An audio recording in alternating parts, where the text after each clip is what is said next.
حاضرین حضرات، اللہ رب العالمین اپنی مقدس کتاب قرآن مجید فرقان حمید میں ارشاد فرما رہا ہے، اور یوں ہی ہم نے وحی کے ذریعہ قرآن اتارا ہے آپ کی طرف، قرآن عربی زبان میں، تاکہ آپ ڈرائیں اہل مکہ کو اور جو اس کے آس پاس آباد ہیں، اور تاکہ آپ ڈرائیں اکٹھے ہونے کے دن سے جس کی آمد میں کچھ شک نہیں۔ اس دن ایک فریق جنت میں اور دوسرا فریق بھڑکتی آگ میں ہوگا، اور اگر چاہتا اللہ تعالیٰ تو بنا دیتا ان سب کو ایک امت، لیکن وہ داخل کرتا ہے جس کو چاہتا ہے اپنی رحمت میں، اور جو ظلم کرنے والے ہیں نہ ان کا کوئی دوست ہے اور نہ مددگار۔ محترم حضرات، قرآن کریم فرقان حمید کی ان آیات بینات میں اللہ رب العالمین اپنے پیارے محبوب حضرت محمد مصطفیٰ صلی اللہ تعالی علیہ وآلہ وسلم سے مخاطب ہے، اور ارشاد فرمایا جا رہا ہے، اے محبوب آپ ان لوگوں کو ارشاد فرما دیں، اے حبیب یہ قرآن ہم نے عربی زبان میں آپ پر نازل فرمایا ہے، تاکہ مکہ جو تمام بستیوں کی اصل ہے اس کے رہنے والوں کو آپ بر وقت خبردار کر دیں، اور اس کے شرق و غرب میں پھیلے ہوئے جتنے دیہات، قصبے اور آبادیاں ہیں ان کو آگاہ کر دیں کہ قیامت کا دن آئے گا، ضرور آئے گا، اس کے آنے میں قطعاً کوئی شک نہ کرنا۔ وہ ایک ایسا دن ہے کہ جس دن میں شک کرنا ہی کفر ہے۔ فرمایا اس کا یقین رکھنا، اگر یقین رکھو گے تو پھر خالق کائنات تمہیں کامیابی عطا فرمائے گا۔ ساتھ ہی ارشاد فرمایا اس روز انسانوں کی تقسیم عربی اور عجمی سے نہیں ہوگی، غریب اور امیر سے نہیں ہوگی، سفید فام اور سیاہ فام کی بنیادوں پر نہ ہوگی، بلکہ نیک و بد اعمال کی بنا پر ہوگی۔ نیکوکار جنت میں اور بدکار دوزخ کی بھڑکتی آگ میں پھینک دیے جائیں گے، اور اگر اللہ تعالیٰ چاہتا تو انسان کو بھی ارادہ کی آزادی اور اختیار نہ دیتا۔ جس طرح دوسری مخلوقات بے چون و چرا اس کے احکام کی تعمیل کر رہی ہے، اسی طرح حضرت انسان بھی اس کے حکم کے سامنے سر جھکاتا رہتا، لیکن رحمت الہی نے یہ گوارا نہ کیا۔ اس کی صفت تخلیق کا یہ شاہکار عمل کی آزادی سے محروم ہو، گدھے اور بیل کی طرح بے ارادہ اور بے اختیار زندگی گزار کر اس راہ سے، اس ملک سے اگلے جہان کی طرف سفر باندھے۔ اس لیے اللہ تعالیٰ نے انسان کو ارادہ اور عمل کی ایک آزادی عطا فرمائی، تاکہ وہ راہ حق پر گامزن ہو سکے اور اپنی مرضی سے، اور اگر کفر و گمراہی پر کاربند ہو تو اپنی مرضی سے جو لوگ ہدایت قبول کریں گے اور سیدھی راہ پر چلتے رہیں گے، قدم قدم پر نصرت الہی ان کی حوصلہ افزائی کرتی رہے گی۔ قرآن کی صحت مبارکہ میں ہمیں بتایا جا رہا ہے کہ حضرت انسان کو اللہ تبارک و تعالیٰ نے ارادے کا اختیار بھی عطا فرمایا ہے اور آزادی بھی عطا فرمائی ہے، اور یہ اس لیے ہے تاکہ تو خود اپنے لیے تجویز کر کہ تو نے کون سے راستے پر چلنا ہے۔ رب کی بارگاہ میں نیک لوگوں کے لیے رحمت ہے، اور اچھے راستے پر چلنے والوں کے لیے اس کی رحمت ہے، اور برے راستے پر چلنے والوں کے لیے اللہ نے جہنم کو تیار کر رکھا ہے۔ اختیار تمہیں دے دیا، انسان کو دے دیا، اور فرمایا انسان اب اگلا فیصلہ تو نے کرنا ہے کہ تو نے نیکی کے راستے پر چلنا ہے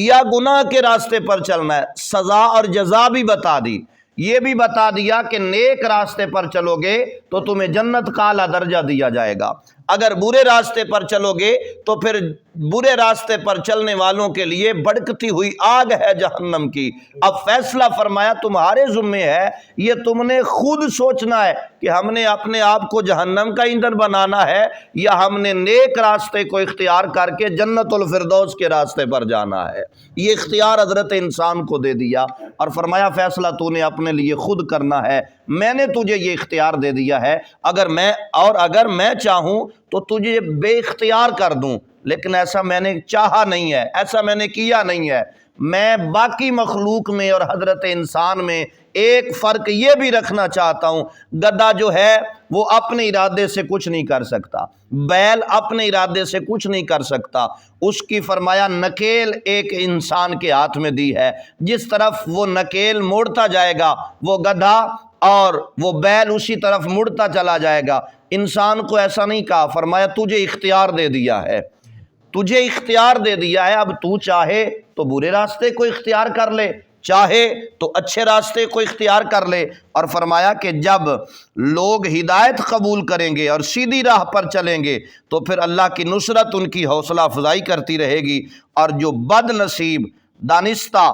غلط راہ منتخب کریں گے تو ان کو ان کے حال پر چھوڑ دیا جائے گا۔ اگر ہلاکت کے گڑھے میں گرنے پر وہ باضد ہیں تو ان کی منت سماجت نہیں کی جائے گی کہ بھلے مانسو تم ایسا نہ کرو، اللہ فرماتا ہے ان کی منت نہیں کی جائے گی، ان کا ترلا نہیں کیا جائے گا، انہیں جناب بار بار نہیں کہا جائے گا کہ آپ اس طرف آؤ، فرمایا اختیار دے دیا ہے۔ اب اگر تیرا جی چاہتا ہے کہ میں جہنم کا ایندھن بنوں تو پھر تو نے اپنی مرضی سے یہ راستہ اختیار کیا ہے، اللہ نے تجھے یہ اختیار کرنے کا حکم نہیں دیا، راستے دو تجھے بتا دیے گئے۔ اور ساتھ ہی خالق کائنات نے ارشاد فرمایا کہ جو ظلم کرنے والا ہے نا، اس کا نہ کوئی دوست ہے اور نہ اس کا کوئی مددگار ہے۔ اب ظلم کیا ہے؟ سب سے بڑا ظلم یہ ہے کہ بندے کو اپنے آپ کی ہی خبر نہ ہو کہ میں کیا کر رہا ہوں، میں یہ جس راستے پر چل رہا ہوں یہ تو راستہ غلط ہے، یہ راستہ تو جہنم کی طرف جاتا ہے۔ انسان کو پتہ بھی ہے کہ شراب پینا حرام ہے، وہ پھر پی رہا ہے، تو وہ یہ سمجھ کر تو نہیں پی رہا کہ یہ میں بہت بڑے ثواب کا کام کر رہا ہوں۔ اب یہاں پر کئی مثالیں دی جا سکتی ہیں۔ اسی طرح کوئی اگر اور برائی کا کام کر رہا ہے، مثال کے طور پہ امت محمد مصطفیٰ کی مثال دے کر سمجھا دیتا ہوں کہ ہم سب کو اس بات کا علم ہے کہ زنا کرنے والے کو کیا سزا ہے اور زنا کتنا بڑا گناہ ہے۔ اب جو بندہ زنا کرتا ہے وہ کیا ثواب کا کام سمجھ کر کرتا ہے؟ اسے پتہ ہے کہ یہ گناہ ہے، وہ جان بوجھ کر یہ کر رہا ہے۔ شراب پینا امت محمد مصطفیٰ پر حرام ہے، اسے پتہ بھی ہے کہ یہ حرام ہے، جانتا بھی ہے، اس کے باوجود وہ جان بوجھ کر یہ کام کر رہا ہے۔ تو اللہ فرماتا ہے اگر تو نے یہ راستہ اختیار کیا ہے تو کوئی بات نہیں، ایک دن تو ایسا آئے گا جب بروز معاشر تمام امتوں کو اکٹھا کیا جائے گا، وہاں پر دو طرح کے لوگ ہوں گے، ایک جنتی اور دوسرے جہنمی۔ فرمایا وہ جنہوں نے مجھے راضی کر لیا ہوگا نا، وہ میری رحمت کے سائے میں آ چکے ہوں گے، تو میں انہیں اپنی رحمت کی برکت سے انہیں جنت عطا کر دوں گا، اور جنہوں نے میری نافرمانی کی میں انہیں گھسٹوا کر جہنم کے دہکتے ہوئے کولوں کے سپرد کر دوں گا، اور وہ ہمیشہ ہمیشہ وہاں پر تڑپتے رہیں گے، بلکتے رہیں گے، آہو فگا کرتے رہیں گے، لیکن ان کی کوئی سننے والا نہیں ہوگا۔ بلکہ کسی کتاب میں نے پڑھا تھا کہ وہاں پر تو پھر ایک وقت ایسا بھی آئے گا جب وہ چیخیں گے چلائیں گے تو اللہ تبارک و تعالی جہنم کا دروازہ بند کروا دے گا اور فرمائے گا کہ اب یہاں پر سڑتے رہو، تم نے جو کیا تھا اس کا صلہ تمہیں دیا جا رہا ہے۔ تو محترم حضرات، ہمارے لیے بہت ہی یہ مقدر اور نصیب والے دن ہیں یہ رمضان المبارک شریف کے، اور انسان کے پاس گناہوں کے پہاڑ بھی ہوں اور وہ سچے دل سے اگر توبہ کر لینا تو مالک کی رحمت بڑی وسیع ہے۔ اس وقت سے پہلے کہ جب تجھے تیری موت کا فرشتہ نظر آ جائے، اس سے پہلے اگر تو سچے دل سے توبہ کرے گا تو مالک تجھے معاف فرمائے گا۔ اب وہ موت کا فرشتہ کب نظر آئے گا اس کا علم تو اللہ اور اس کے پیارے محبوب کو ہے، اللہ تعالیٰ ہی جانتا ہے کہ وہ موت کا فرشتہ کب ہمارے سامنے آ جائے۔ اس لیے علماء فرماتے ہیں کہ اپنے ہر سانس کو آخری سانس سمجھا کرو اور ہر وقت توبہ کرتے رہا کرو، کہیں غافل ہو کے مر گئے تو پھر قیامت کے دن رسول پاک کی بارگاہ میں جانا مشکل ہو جائے گا۔ آج وقت ہے، آج ہمارے پاس ٹائم ہے، تو اسے غنیمت جانتے ہوئے اپنے رب کے روبرو کبھی تنہائی میں بیٹھ کر دو آنسو بہائے گا تو یہ تیرے 2 آنسو جو ہیں نا یہ تیرے سابقہ گناہوں کو صاف کرنے کے لیے کافی ہو جائیں گے۔ کبھی تنہائی میں بیٹھ کر اپنے رب سے باتیں کرنا سیکھ لے، انشاءاللہ وہ رب اتنا کریم اور رحیم ہے، پھر وہ دل کو مطمئن کر دیتا ہے، اور دل بندے کا باغ باغ ہو جاتا ہے جب بندہ اس کے ساتھ رجوع کر لیتا ہے۔ تو خالق کائنات اپنے پیارے محبوب کے تصدق اور توسل سے ہم سب کی حاضری کو اپنی بارگاہ میں قبول و منظور فرمائے، آمین بجاہ النبی الامین۔ بسم اللہ الرحمن الرحیم۔ اللہم صلی علی محمد وعلی آل سیدنا و مولانا محمد وبارک وسلم وصلوا علیہ صلاۃ و سلاما علیک یا سیدی یا رسول اللہ۔ الہ العالمین ہم سب کی حاضری کو اپنی بارگاہ میں قبول فرما۔